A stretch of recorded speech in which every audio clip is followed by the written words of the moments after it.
Bonjour à toutes et à tous. Donc la première chose que je voulais vous montrer, c'était mon ventilateur imprimé en 3D pour démarrer le gazogène. Alors, parce qu'en gros on a deux solutions si on veut démarrer le gazogène. Dans tous les cas ça va encrasser quelque chose. Soit ça va encrasser le ventilateur, soit ça va encrasser les filtres. Et donc il fallait un ventilateur nettoyable. L'autre solution c'est d'avoir un éjecteur Venturi.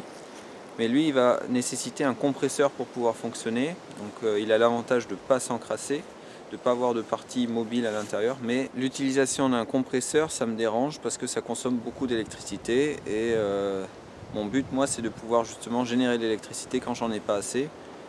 Donc c'est pas la meilleure chose à faire de devoir utiliser un compresseur pour démarrer le gazogène. Alors ces gonfleurs à matelas, en soi, ils sont bien parce que ils ont une bonne aspiration, une bonne sous-pression. Ils consomment 150 watts, donc c'est acceptable.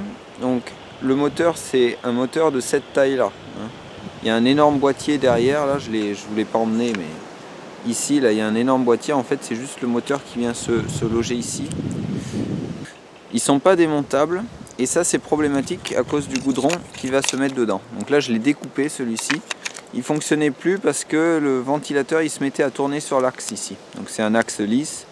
Donc voilà, si ça force un peu trop, ça se met à patiner.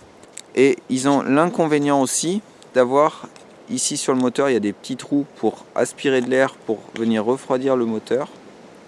Et ces petits trous, eh bien, ils viennent prendre ici, donc pile poil à l'intérieur du ventilateur. Donc il y a les goudrons. Il y a les gaz, les goudrons qui vont traverser toute la partie électrique du moteur. Donc ça, forcément, ça se met à encrasser le moteur. Voilà, l'hélice, je vous la montre, elle est là, elle doit faire 60 de diamètre ici, c'est pas énorme. Et comme je vous disais, voilà, l'hélice, elle s'était mise à tourner sur l'axe ici. Donc j'ai vite fait mesurer la vitesse de ce moteur. Donc là, il commençait à plus bien marcher, mais ça tourne autour de 10 000 tours par minute. D'accord ? Donc ce que j'ai fait, j'ai acheté un moteur moins bon.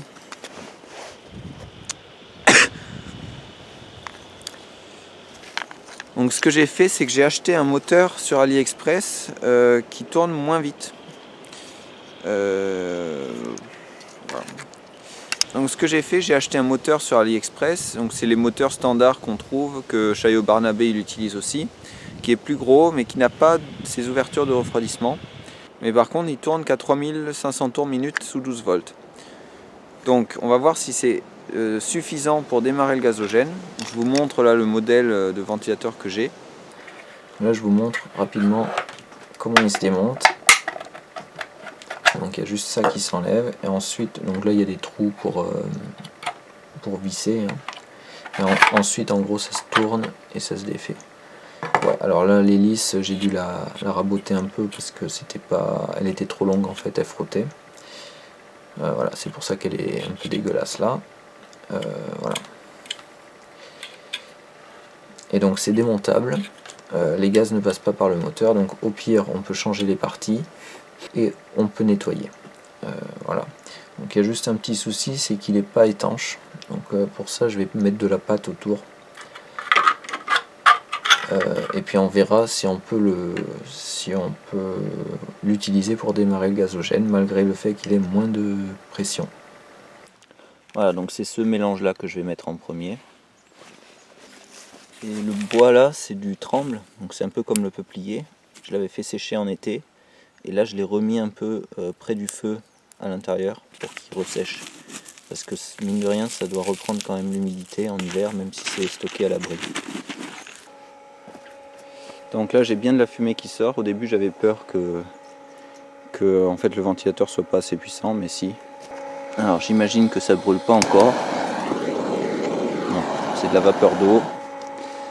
Donc là c'est essentiellement de la vapeur d'eau. Donc là 3 minutes. Et la flamme brûle déjà. Bon, évidemment c'est pas terrible. Mais après 3 minutes de chauffe, on a déjà un gaz qui brûle. Et ça c'est excellent. On a beaucoup de vapeur d'eau, là on voit qu'il y a beaucoup de vapeur d'eau quoi. Alors le ventilateur il fuit un peu évidemment parce qu'il n'y a pas d'étanchéité autour. La première fois j'avais mis de la terre autour pour étanchéifier, là j'en ai pas mis. Bon là on commence à avoir une vraie flamme hein. Au bout de 7 minutes du coup on a une vraie flamme avec toujours un cœur de fumée blanche qui est encore visible. Normalement il devrait disparaître au bout d'un moment aussi. Elle est plutôt pas mal la flamme là. Et on voit pas trop le cœur de fumée ici. Hein, je sais pas si vous avez remarqué. Le cœur de fumée on ne voit pas trop. Ouais.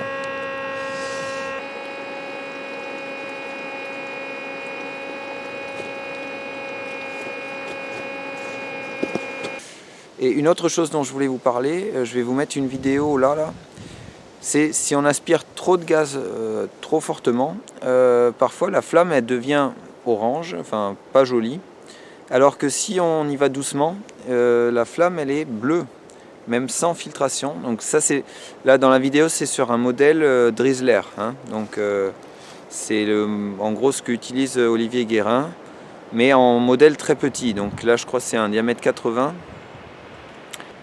Donc je voulais voir si avec mon nouveau ventilateur, en y allant très doucement, si on arrivait à avoir une flamme plus bleue. Voilà, ça c'est la question. Après, il faut avoir quand même un équilibre entre aspirer peu et il faut que ça soit quand même assez chaud pour que les goudrons soient craqués, pour que la réaction se fasse. Donc il y a les deux côtés.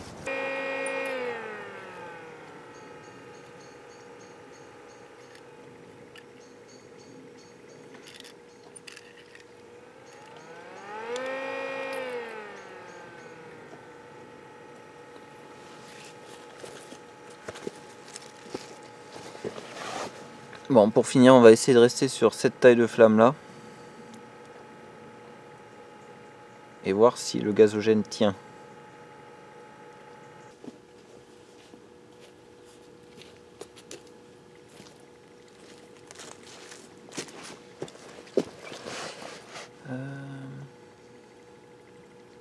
Bon, ça va faire bientôt 5 minutes que ça brûle comme ça.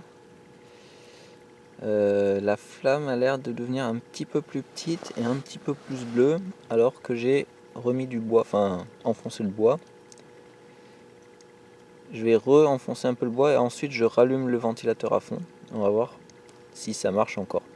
Donc normalement ça c'est un débit vraiment très faible et les gazogènes souvent leur problème c'est qu'ils ne marchent pas à des débits très faibles.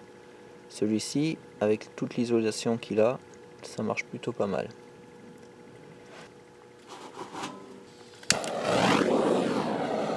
Donc là ça s'était éteint parce que j'ai enfoncé le bois, mais ça brûle encore. Allez, je remets à fond.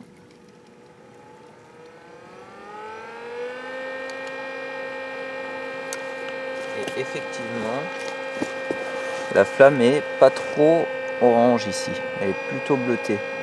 On voit pas le cœur de fumée. Donc le fait de tourner à régime très bas, ça a l'air d'améliorer un peu la couleur de flamme. On va voir là si ça redevient plus orange.